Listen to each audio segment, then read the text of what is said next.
ஆமா, ஐடியா இருக்கு.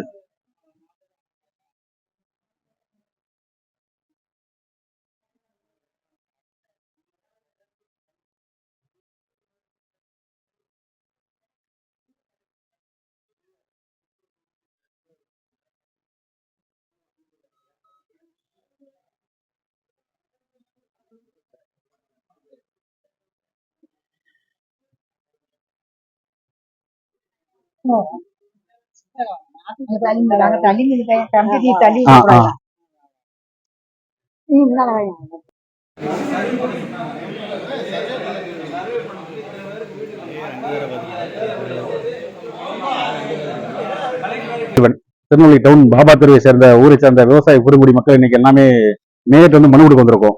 எதற்காக எங்களுடைய மனுன்னா, வாழ்வாதாரமான எங்களுடைய விவசாயத்துக்காக இன்னைக்கு மனு கொடுக்க வந்திருக்கிறோம். எங்களுக்கு சுமார் 300 பரப்பளவு உள்ள விவசாய வயக்காடு இருக்குது. இந்த வயல் பகுதியில எங்கேயுமே தண்ணீர் இல்லை. ஏன் காரணம் கேட்டீங்கன்னா, திருநெல்வேலி கால்வாய் இருக்கிற பெரிய கால்வாய். இந்த கால்வாயில இருக்கிற 12 கால்வாயில சின்ன சின்ன கால்வாயில எங்களுடைய பகுதிக்கு தண்ணீர் வரும். அங்க எல்லாமே நீர்நிலை ஆக்கிரமிப்புகள் அதிகமா இருந்த காரணத்தினால நாங்க ஏற்கனவே மனு கொடுத்தே இருந்தோம். அதுக்கு வரைக்கும் எந்த விதமான ஒரு முடிவும் வரல. இன்று பொதுமக்களா திரண்டு என்ன ஆகி போச்சுன்னா, அந்த நாத்துக்களை பாருங்க, எல்லாமே பட்டு போச்சு.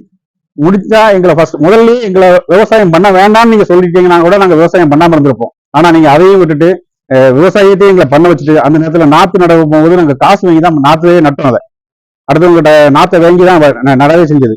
இப்போ ஆமா, எல்லாமே இப்ப செலவு பண்ணிட்டோம். செலவு பண்ணி எங்களால் அந்த பயிரை உண்டு பண்ண முடியும்னா உண்டு பண்ண முடியல. ஏன் காரணம்னு கேட்டீங்கன்னா, எங்களுடைய திருநெல்வேலி பிடபிள்யூ ஆபீஸ்ல காலையில ஒரு 10 மணிக்கு 1 மணி வரைக்கும் இந்த கால்வாயை திறக்கிறாங்க. அப்புறம் எதுக்கு அடைக்கிறாங்கன்னு காரணமே தெரிய மாட்டேங்குது. ஒண்ணு விவசாயிகிட்டையாவது கேட்கணும், இந்த மாதிரி உங்களுக்கு பயிர்கள் எந்த அளவுக்கு இருக்கு, எவ்வளவு ஏக்கர் பரப்பளவு இருக்குன்னு சொல்லிட்டு அதுக்கேற்ற மாதிரி தண்ணி நீங்க அப்படியும் திறக்கவே மாட்டேங்கிறீங்க. இப்போ வரைக்கும் எங்களுக்கு தண்ணீர்கள் வரவே இல்லை. ஏன் எதுக்குன்னு கேள்வி கேட்டோம்னா, இங்க திடீர்னு வந்து பிடபிள்யூ சொல்றாங்க, மாநகராட்சியில ஒரு சில வேலைகள்னால நாங்க தண்ணி திறக்காம நாங்க அடைச்சிருக்கிறோங்க. ஆனா மாநகராட்சிக்கு உடனே நம்ம மேயர்கிட்ட மனு கொடுத்தோம்னா, மேயர் உடனே பிடபிள்யூ ஈக்கும் ஏஇக்கும் போன் அடிச்சாங்க, இப்போ உடனே தண்ணி திறக்கிறோம் அப்படிங்கிறாங்க.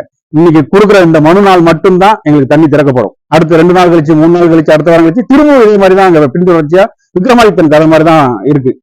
அதனால தயவு செஞ்சு எங்களுக்கு நிரந்தர தீர்வை கொண்டு வாங்க. இந்த தண்ணியை எப்படி திறக்கலாம், எந்த மாதிரி இந்த தண்ணியை கொண்டு வரலாங்கிறதுக்கு நிரந்தர தீர்வை ஒன்று கொண்டு வாங்க. தண்ணியில வறண்ட பகுதி திருநெல்வேலி டவுன் பாப்பா தெருவில் கருப்பட்டிக்கால், கரளங்கால், பாட்டாக்கால், பொன்னங்கால், சின்னாலங்கால், இந்த மாதிரி ஒரு 10-12 கால்வாய்களை தண்ணியே கிடையாது. நன்றி, வணக்கம்.